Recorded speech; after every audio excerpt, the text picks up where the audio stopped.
যশোর কোন জায়গায়? ঠিক করে কত কো? আইডি কার্ড আছে? কাছে আইডি কার্ড আছে? চেক করে দেখো তুমি কিছু আছে কিনা। আইডি কার্ড নেই। নাম কি? এই নাম বল। সব সরের নাম খোকন নাকি? এই আগের দিন যে চোদ্দালাম সেও তো বলিল খোকন। তাহলে শাইমালে না সেটা তো এই দেখি কি আছে।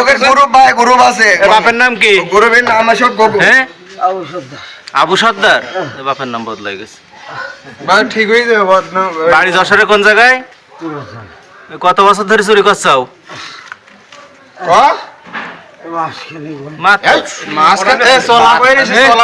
মাসখানি কটা চুরি করেছাও? হ্যাঁ কতগুলো চুরি করেছাও? কত বল ওষুধ আবার দেওয়া হবে বলো। 4-5 কান। বিক্রি হয় কোন জায়গায়? ভ্যান সাইকেল বিক্রি হয় কোন জায়গায়? ভ্যান বিক্রি হয় কোন জায়গায়? সাইকেল বিক্রি হয় কোন জায়গায়?